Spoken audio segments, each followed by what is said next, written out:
नमस्कार दोस्तों, मैं फिरोज खान आप सभी का स्वागत करता हूं जन टीवी के खास कार्यक्रम गुलिस्ता में। कवि नीरज की ये पंक्तियां आत्मा के सौंदर्य का शब्द रूप है काव्य, मानव होना भाग्य है और कवि होना सौभाग्य। दोस्तों, आज हमारे बीच एक ऐसी शख्सियत मौजूद है, एक ऐसा कवि मौजूद है जिस पर ये पंक्तियां चरितार्थ होती है। एक ऐसा कवि जिसने लोगों के दुखों को, दर्द को हंसाकर कम किया हो। मानो दुखों के बादल में उसकी कविताएं जो हैं, उसके हास है, उसका जो परिहास है, वो सूरज की एक रोशनी की तरह कौंधती हैं और लोगों के सुकून पहुंचाती है, उनके दिल में उनका दर्द कम करती है। जी हाँ दोस्तों, मैं बात कर रहा हूं पद्मश्री कवि सुरेंद्र शर्मा जी का।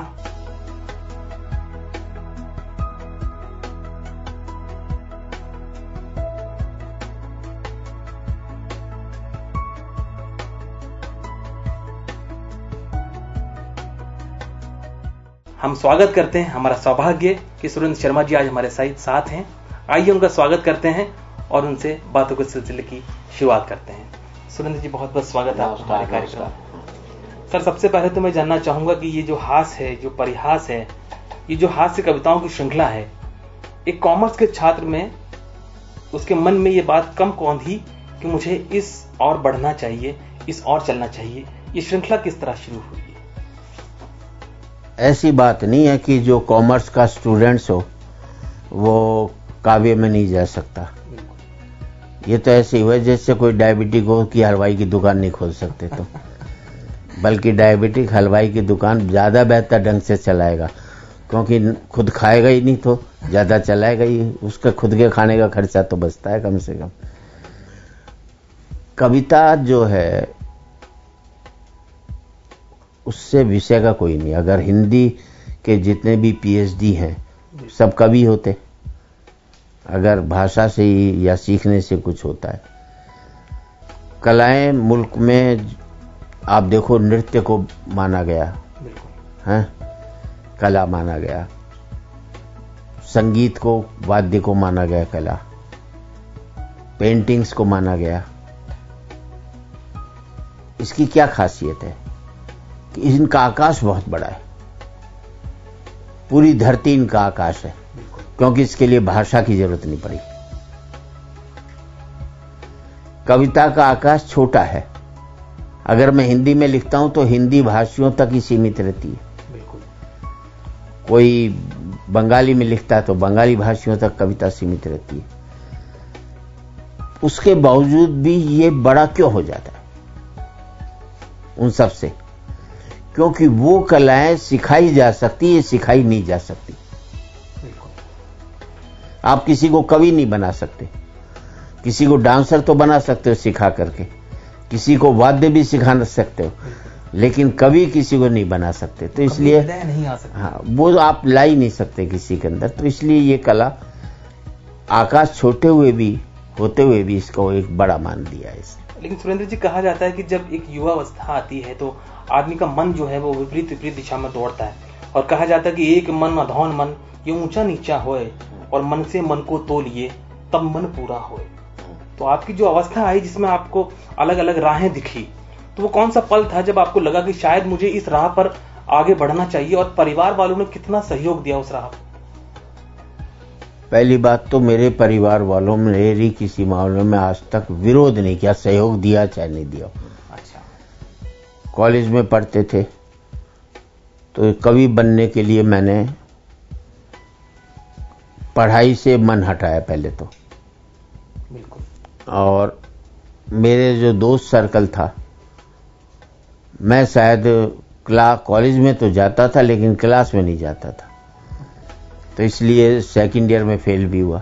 अच्छा। कॉलेज भी मैंने Shri Ram college of commerce से पढ़ा है, तो ये भी नहीं कि इंटेलिजेंट नहीं था, पर वो सारा टाइम दोस्तों में आपस में एक दूसरे को खींचने में ही लगाते थे, और इस हद तक खींचते थे कि सामने वाला रो पड़े।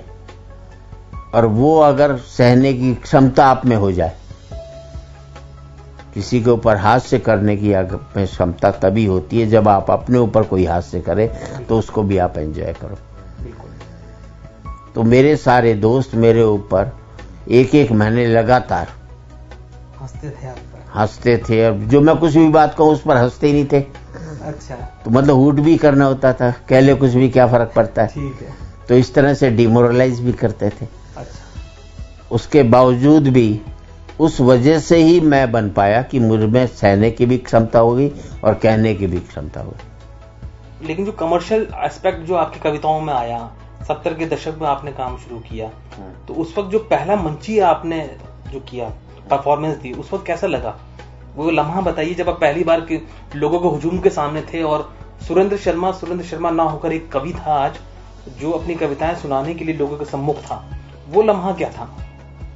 बात यह है कि उससे पहले तो मैं कॉलेज में परफॉर्म करता ही रहता था ना, तो मुझे ये नहीं था कि ऑडियंस कितनी भी हो क्या फर्क पड़ता है। जो आदमी स्टूडेंट्स को डील कर ले, सही है, तो उसके लिए ऑडियंस बहुत मामूली चीज होती है। बाकी तो जनता, तो स्टूडेंट्स तो 1 मिनट किसी को बर्दाश्त नहीं करता। हाँ, सही है। तो मैं दिल्ली यूनिवर्सिटी में, मैं सेकेंड ईयर में जब एंट्री की मैंने, तब कोई नहीं जानता था, और 1 साल फेल होने के बाद पूरी दिल्ली यूनिवर्सिटी मुझे जानती थी।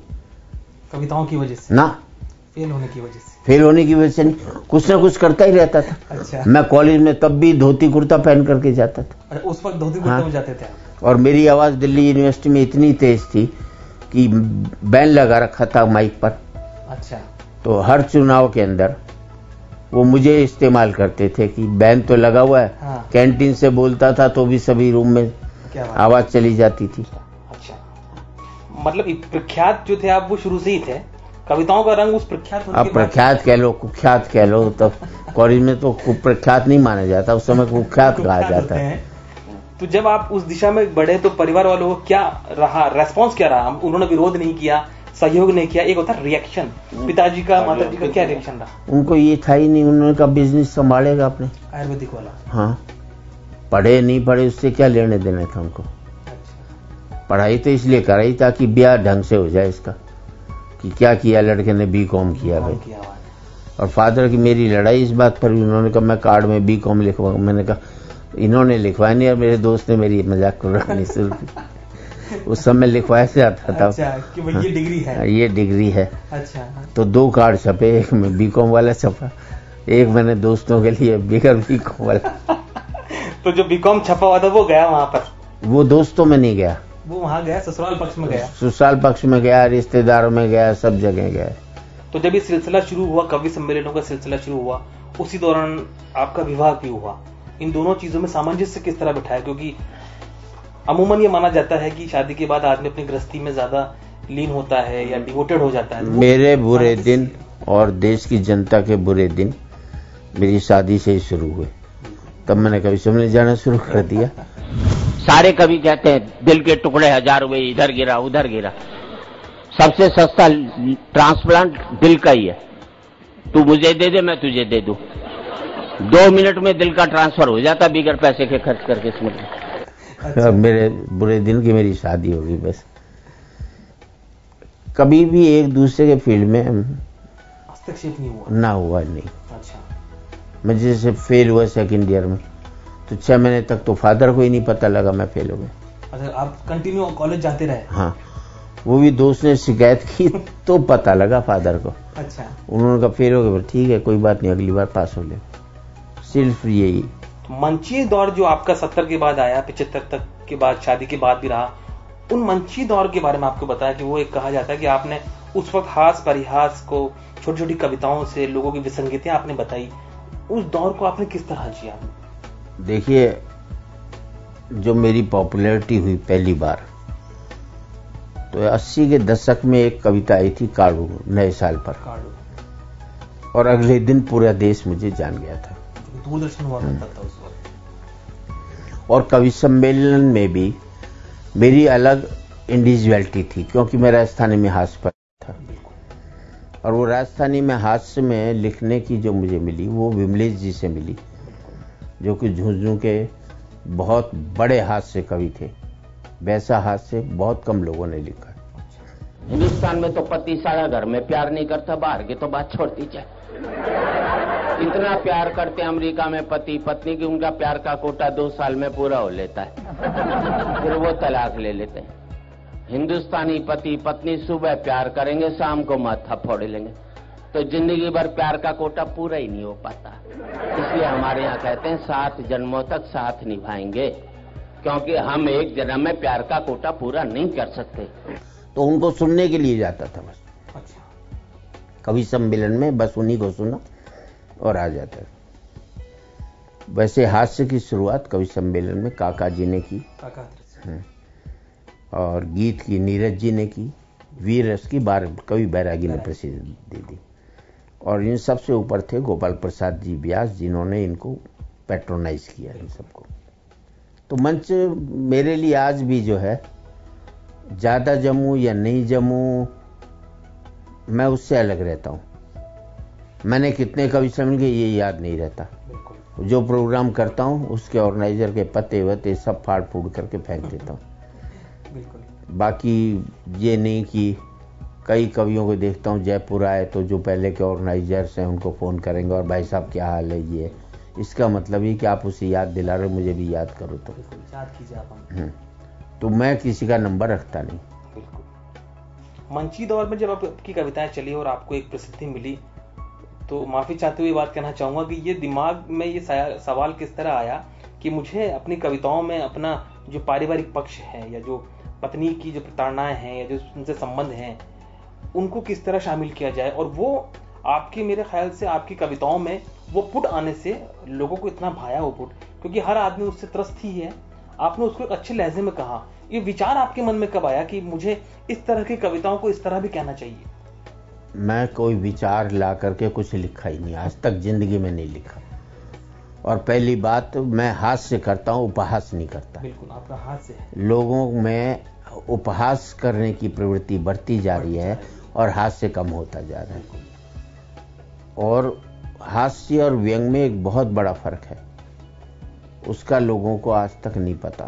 व्यंग जो है सोचने के लिए विवश करता है, मजबूर कर देता है, और हास्य सोचने से मुक्त करता है। तो जो चीज मुक्त करती है बहुत बड़ी चीज है, इसलिए बहुत कम लिखी जा रही है लोगों के द्वारा। व्यंग तो लिखा जा रहा है लेकिन हास्य नहीं लिखा जा रहा है। मंची दौर आपने बहुत जिया है, आपने लाखों अनगिनत शोज किए हैं। सुरेंद्र जी, कोई ऐसा वाकया, कोई ऐसा लम्हा जो उस मंची दौर का हो, या आज का हो, या उस दौर का हो, जो आपके कहीं ना कहीं आज जाके स्मृतियों में टिका हुआ है, चाहे अच्छा हो चाहे बुरा हो, जो आप हमारे दर्शकों के साथ शेयर करें? नहीं, मैं एक वाकया है कि हांगकांग में प्रोग्राम था, होटल में रुके हुए थे, 2-3 कवि पान पराग खाते थे, मैं भी खाता था, कोई ऐसी बात नहीं, पर ये ध्यान रखता था कि वो उससे कोई चीज गंदी नहीं हो। तो हमारे एक आध 2 कवियों ने वो वॉश बेसिन में ही थूक दिया, और वो पान पराग जम जाता, वो गंदा हो गया। तो मैनेजर ने 2-3 बार वार्निंग भेजाई कि क्या वॉश बेसिन को साफ रखें, उसको गंदा नहीं करें। हुआ क्या कि वो पान पराग खाए और जो चद्दर पर सो रहे थे उसी से हाथ भी पहुंच लिए। तो ऑर्गेनाइजर को 20,000 रुपए की पेनल्टी होटल वालों ने लगवाया, उस वजह से देनी पड़ी। और जब हम निकल रहे थे तो उस होटल के मैनेजर का, in future no Indian will stay in this hotel. तो मुझे लगा कि हम चादर गंदी नहीं की है, हम मुल्क गंदा करके वहां से निकले। और वो बात मुझे कई महीनों तक हॉन्ट करती रही। चलिए दोस्तों, सुरेंद्र शर्मा जी आज हमारे साथ मौजूद हैं, और हास्य की गंगा यूं ही बहती रहेगी, इनसे और किससे हम यूं ही जानते रहेंगे। अभी वक्त होगा एक ब्रेक का। ब्रेक के बाद बने रहिए गुलिस्तान में।